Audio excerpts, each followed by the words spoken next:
Hi, I'm Emma Grace. And I'm Austin Gergen. And welcome back to the Trial and Error Podcast, episode 2, baby. And today we're going to be talking about why you should go to law school anyways. Yeah, who even cares about that thing? We do, so we're here to talk about it.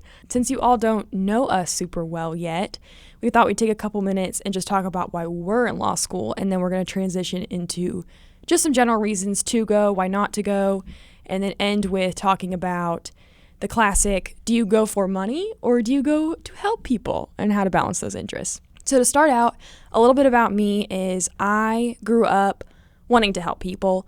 Like most little kids, I feel like you wanted to either be famous or help people, maybe both. I probably had both. In fact, when I was 5 years old, my mom told me that I told her that I wanted to marry rich so I could stay home and play with animals all day. But I remember my mom has always had medical issues, and I would go to physical therapy with her a lot, and I found that really interesting, and I always wanted to be a physical therapist.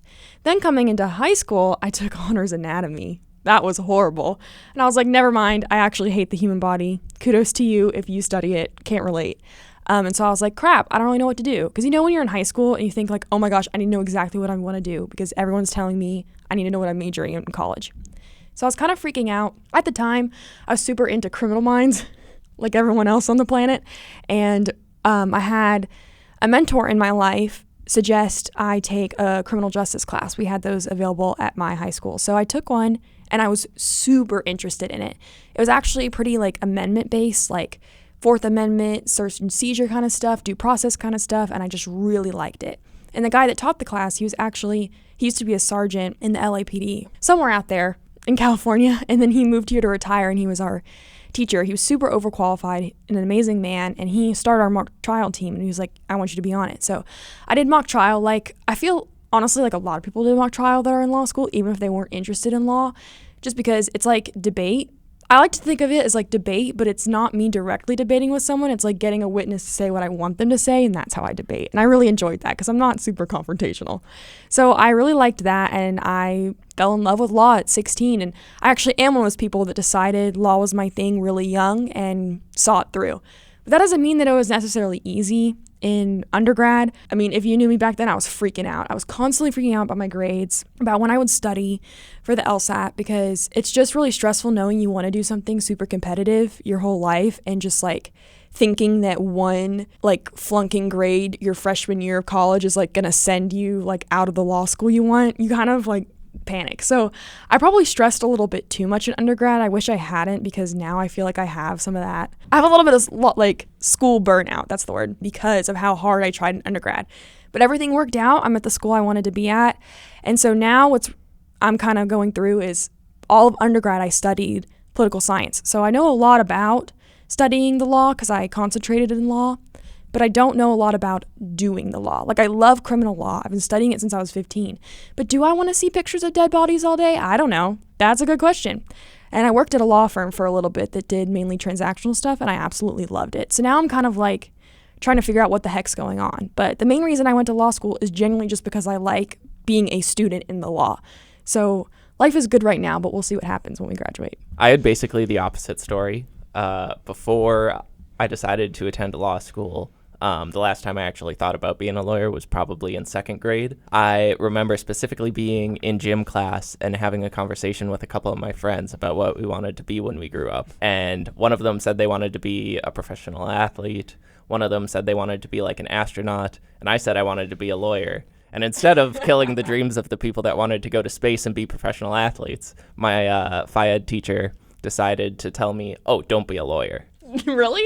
Yeah. She was like, man, they're going to start being useless pretty soon. The labor market's really competitive. I mean, I'm sure she dumbed it down for second grade me, but in my head, she told me not to be a lawyer because it wasn't actually a viable career path. And I enjoyed debating with people, which is why I wanted to be a lawyer in second grade. Like, I've always been a feisty person. After that, I didn't really think about being a lawyer. I grew up in Minnesota until I was about 12, so that was in second grade. I moved in sixth grade down to Florida, and at that point I was just going through the motions. Like, I was just like a pretty smart kid, didn't really know what I wanted to do, just got good grades and tried to do well. In high school, I was really involved in my church and thought I wanted to be a youth pastor, so I decided to go to a Christian university and pursue a degree in ministry. My dad made me double major in finance for at least the first year, so that way I had something that would actually make money in case I decided not to do ministry. From there, I switched from ministry specifically to biblical studies because that was a little more academic. And at that point, I thought I wanted to be some sort of teacher, whether that was at the high school level or the college level. And then I also switched to psychology because I thought that would just be something fun to learn. But really what got me even thinking about doing law was that I also was on the mock trial team as an undergrad, joined in my sophomore year and then competed my junior year, and then COVID happened my senior year. Being on the mock trial team gave me friends that wanted to go to law school.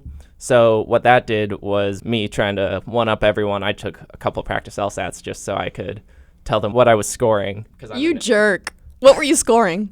Expose yourself. My highest practice was a 171. I hate you. But I still, at that point, wanted to be a professor, so I applied to a few different master's programs, and none of the ones that I really wanted to get into accepted me. And by the time I was doing that, I was talking with other professors trying to figure out how hard it was to break into the market. And they said it's not a good outlook because they give out 20 doctorates and only hire 2 people a year. So you're not going to be able to make it at the college level if that's something that you're pursuing. So I really didn't know what to do at that point. I looked back to taking those LSATs and decided, oh, I'd be pretty good at this law thing. So I started studying for the LSAT. I took a year off, got married to my wife during that year, and then applied to a few different law schools and ended up at the University of Tennessee. Yeah, so I think this goes to show that really everybody's path is different. There are so many different personality types, so many different people wanting to go to law school, having different experiences with the law.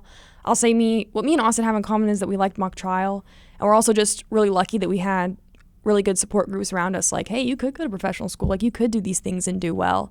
And so here we are. But I will say I'm kind of the one more with imposter syndrome. Like, I tried so hard to get here and I barely even made it in, and now I'm here and yada, yada, yada. And Austin's more like, yeah, I belong here. So we're all trying to be like Austin. You know, we need a little bit of a confidence boost, and he needs maybe a little bit of humbling.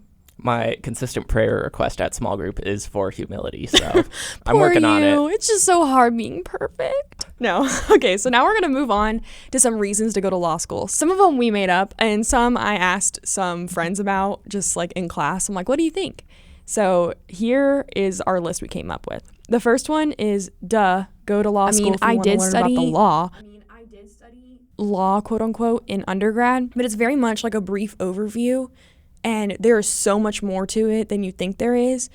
Especially, like, you can learn all day about laws and history and whatever, but if you don't know how to sue somebody, like if you don't know what court you're going to, it's like you have all these tools but no toolbox. It's like, how do you know what you're doing and how to do it? Like, you need to know how the actual system works, like how Congress passes things, how we have the authority to do what we do, what jurisdiction you're in, all that kind of stuff. So it's really important to get that knowledge and that foundation in law school so that you can actually use the laws that you've probably learned about. Yeah, I would add that especially with how civics education works in the United States, you don't really learn the process of things unless you like have a good teacher that teaches you that. Like, my wife doesn't know much about how anything governmental happens, but I'm really invested in how laws are passed and things like that, and trying to just figure out how policy matters end up changing. Yeah, for sure. And that goes right to our second point, which is like a better understanding of politics. I don't know if all law is necessarily inherently political. I don't feel like I'm having a political discussion every single class. Maybe Austin feels differently just because his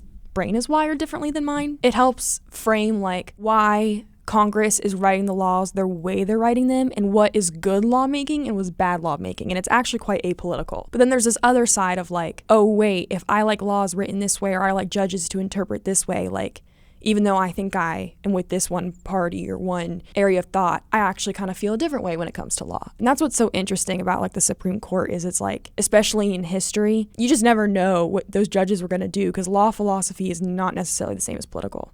But at the same time, obviously, a little bit of it is. Yeah, I do think it's really interesting that like you get the opportunity to see what bad laws look like and what that forces judges to do. Like, a lot of the times we think something's illegal because someone decided to pass a law that said it's illegal. And a lot of the times that is the case. But there are other times where it's actually judges that are making the rules. And personally, I don't really like that. So that, like, makes me want to look at when I'm voting people who are going to actually pass laws that are well written, and that means people with more experience or some sort of legal background. Yeah, absolutely. And there's all these kinds of areas of law you don't even know that exist that are inherently political and really important to know about. Especially, again, I'm thinking about civil procedure and how you sue people and the advantages and disadvantages based on where you sue them. It's just like super important to know, but like nobody really knows about it, and it is inherently political. And it is something that is worth getting knowledge on. Honestly, I don't know if you could learn it in a textbook and understand the nuances if you weren't in class thinking about the political background of it all. I would agree. And that doesn't really lead into our next one. But JDs appear to be a very flexible degree. You don't have to be a lawyer. If you get a JD, you can go into policy, you can go and be a lobbyist. There are a lot of different things that you can do with it. It'll give you an advantage just over someone else in even a business context because you're learning how to think a certain way. Yeah, absolutely. And this is one of those situations where like we're 1Ls, so take it with a grain of salt. But at the same time, I remember when I was really interested in law, everyone's like, oh, that's such a like overpopulated area, like you're never going to get a job, yada, yada, yada. And maybe it is really competitive and hard in some spheres, but we have friends that are interested in going into social work, interested in being like in-house counsel at certain places, interested in nonprofit work and starting their own nonprofit and just having a law background. So yeah, maybe it is a little bit hard to, work at a law firm. I don't know a ton about that. Honestly, Austin could speak to that next. Just because he's done a lot of applying and he's pretty knowledgeable on firms. But outside of that, and probably even in that, like there is a lot of jobs. Like I feel like job security is not that bad. Maybe it's not as good as, something that's constantly evolving like computer science. But I promise if you want to make that philosophy degree worth your while, law school will help. It really will. People are always going to be fighting over something. We have been since humans have existed. And I think that gives lawyers a pretty good advantage because we are able to capitalize off the fights of other people and hopefully help them come to a mutually agreed solution, but sometimes have to bring in a judge. And that's another thing with the flexibility is I feel like a lot of people, whenever they're thinking about lawyers, think about all the litigation stuff that happens on TV instead of the transactional side. Yeah, absolutely. Even with the transactional stuff, like you just have so much power. You're giving yourself power by knowing how to walk into a courthouse, where to file what, how much it's going to cost, how you can waive those fees, what you do next. Like understanding the system is so much power because how you get things done is through law and working the law and knowing how the law works. And 5 years ago, if you were like, oh, we need to register this here and do this here and we need to make a will, I'd be like, what the hell? But now I'm like, oh yeah, I at least know the first few steps here. And so that's just a lot of power in your hands because you don't need an attorney, technically, especially with the litigation stuff. You can be your own representative. I don't recommend it. That's my legal opinion. No, I'm just kidding. I don't have one. I'm a 1L. But if I were to have a legal opinion, I'd say maybe don't represent yourself. But theoretically, me and Austin could, and it wouldn't be as embarrassing as it could be. And going off the ability and flexibility of the degree, you also have quite a bit of earning potential. If you do want and you are in the top of your class, there are plenty of opportunities to make $40,000 over a 10-week summer job. There obviously aren't unlimited opportunities to do that. I didn't get one of those. Almost all of the top 150 firms offer salaries that are prorated, but $200,000 to $215,000 a year, which is enough to pay for at least my cost of going to law school. Yeah, and that kind of goes into the idea that I don't think we've explicitly said this, but it's totally fine if you don't know what kind of law you're interested in going into law school. Like, a lot of people come in being like, I just like the law, or I like this aspect. Or people come in being like, I'm 100% going to do this, and half the time they switch. So that's fine, and that's kind of what we're talking about. It's like you might end up like you think that firms are bad and scary, and then you find one that you absolutely love, and you're like, oh, this is not like the movies. Or, you do that, and you're like, this is horrible, it's like the movies, and then you switch something else. Like, it's a very dynamic degree. But the one pro I will say of knowing what you want to do before you go is that law school is an investment. You're investing in your future. And so you want to go to a law school that's the best law school you can get for the best price, but with the background knowledge of what you want to do. So for example, UT is really good for me because it's a solid regional school. I know I want to stay on the East Coast, and they have an advocacy clinic, and they have a lot of different opportunities to practice law while you're in law school, and that was really important to me. So I'm paying these people to give me that experience. But if something else is really important to you, like you're interested in like intellectual property, I would go to a school where you can invest in that. So that's the reason that it is kind of nice to know what kind of law you want to do, is it can inform the decision of like, maybe this law school is $10K more a year, but I'm going to get this, this, and this on my resume I want to get elsewhere. So just counterbalancing those scholarships based on the opportunities you'll get and like what a good name that law school is on your resume really matters. Yeah, and what I would add to that is that if you do know what you want to do, you can narrow your focus a lot. I had to cast a very wide net when it came to applying for jobs because I still don't know what I want to do. So I would go to the job description for the firm and say, I want to do that, instead of being like, oh, I want to do litigation, so I'm going to look for firms that do litigation. I was like, oh, I want a job, so I'm going to say I want to do everything. They tell us, like, honestly, even if you know what you want to do, cast a wide net, because you just never know. So, but it is a lot more work. During the first month of getting back to the second semester, spent 15 hours a week applying to jobs. Yeah.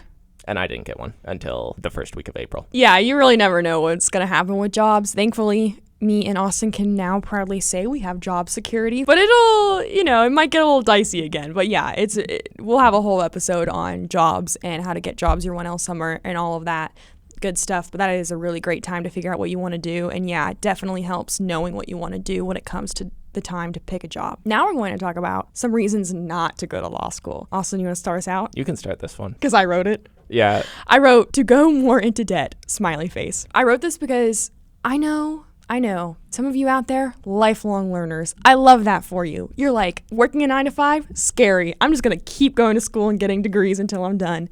And I think that's great. Maybe do that with a PhD though, because law school is extremely expensive. So even if you have a good scholarship, even if you know what's going on, like it is hard enough that you want to know you want it. You're not just like, oh, that'll look good. I'm doing this for other people. I'm doing this to just keep going, because the debt, it adds up. And even if you are banking on having an amazing job, and I bet you will, you girl boss queen, it's still going to take a while to pay off that debt. I had a lawyer tell me at my firm, he's in his like late 30s, and he was like, yeah, I just finished paying off my debt from UT. And UT's a pretty good school because you don't know what's going to happen. You know, he got married and had kids and, in and out of working in the law, and you might be the only person making money in your household. So don't be like, oh, I'm just going to pay this all back and I'm just going to keep going to school because I like school. It's like, think about the debt first. Yeah, and that may sound contrary to the flexibility of the degree that we were talking about earlier, but with that flexibility, it wasn't to be going without a purpose. Like, you should have a end goal in mind when you're attending. You shouldn't go, like Emma Grace just said, because you just want to delay being an adult for 3 more years. Another part of that is, I kind of mentioned this, but it's really easy to pick law school because it's short and it's not as intense as something like medical school. So let's say you are like me and you got your philosophy degree, but you don't really know what you want to do next. And mom and dad are like, law school looks great. Don't do it just because you want the clout. Don't do it for your LinkedIn. You know what I mean? Do it because you really love it, because you're going to need that to get through it. I'm not saying law school is actually all that scary and hard. I think when you get to the swing of things and you're surrounded by good people, it's a really good thing to do. But you're going to be miserable if you don't actually like it. Don't do it for anybody else, because I promise you, I like law and I'm still thinking about maybe dropping out every time I walk into property. Like, I love you, Leatherman, but it'd be hard. So you just have to know yourself and don't pick it just because you think it's good for clout. This kind of brings us to our concluding part, because main reason not to go, we said, is to make money. Now, you can make money. You probably will make money. We all love money. Money makes the world go round. But like I said, I don't think the stereotype for the movies of, working 80 hours and wanting to die because you are so overworked in a law firm is necessarily true, but it can be true. And I don't think money is worth giving that up for, personally. So I definitely wouldn't go to law school for the money. But there is an interesting debate to be had. I think you can go up to every law student ever and say, why do you want to go to law school? Why do you want to be a lawyer? And they'll say something along the lines of, oh, I want to help people. Or they'll say, oh, I want, financial stability. Like, I'm doing this because I like the job and I want the job. And they might say both. But it's really interesting to think about where your heart's at and like what is important to you and how to balance those two. Yeah, I would say that I'm more on the financial stability side. I want to have quite a few children. Having the money to do that is something that I'm trying to set myself and my family up for. But that's not to say that if you want children, you can't go into like public service or public interest or anything like that. But for me, I'm prioritizing helping make sure my kids get good education, good opportunities. That said, some people might say, well, when does the cycle end? Who's ever going to actually get to enjoy the money? But I'm okay being the person that works hard to pay for stuff. That may or may not be a question I've asked him. I'm more keen on going on vacation than Austin is, but I do have a question for you. I know you're interested in financial stability. Fair. Love that for you. Love that for Natalia. But when you are a lawyer, how do you plan on using your degree to help people? Like, is that more like I give money to, church or other things? Or is it more like I want to do pro bono work? It's a little bit of both. Pro bono wise, I would want to help with like adoptions and stuff like that. The process in America is way too expensive as it is. But most of it probably would be providing capital to other people that are able to do more things. Natalia, for example, has an art therapy degree and would like to open an art studio one day. And it would be nice to not have to have that be profitable, so that way she can do that anyways. Yeah, that's true. That's the thing I think about too. Obviously, I'm kind of between two worlds. One of, criminal law and being in something that's really intense, but making sure that people's rights are upheld and that I can help victims with the law as my toolbox. But on the other hand, I'm really interested in wills and trust, which is a more transactional, normal kind of thing to do, but I still think it could be helpful. I'm hoping that my way to bridge the two for me is probate work. So probate work is basically when you have a will you need to execute, or let's say maybe there's a dispute about a will. It can get intense and there can be litigation, but from my understanding, it doesn't usually get as intense as something like divorce law. So it's still like helping family conflict and helping people that are grieving and giving them practical solutions without my life being as intense as seeing bodies all the time or helping people divorce. Like that just, I think, might be too intense for me and my personality, but I still want to help people. And that's the kind of hard thing about law is like, you're either taught like, oh, go help the starving children, or how to make hundreds of thousands in 6 months at our firm. It's like, where's the in-between, guys? Like, where can I be financially stable and also help people? And so my plan is to hopefully do something like that, like probate work, and then transition into doing wills and trusts and hopefully being able to do that for people for free and help people that way and kind of give more in the law area rather than diversifying more the way Austin wants to. But I think this is a good conversation to show that quote unquote helping people looks different for everyone. Like I know people in law school that are like, oh, I want to help people. What they actually mean is they want to advocate for like the environment, or they want to work and do something a little bit more political.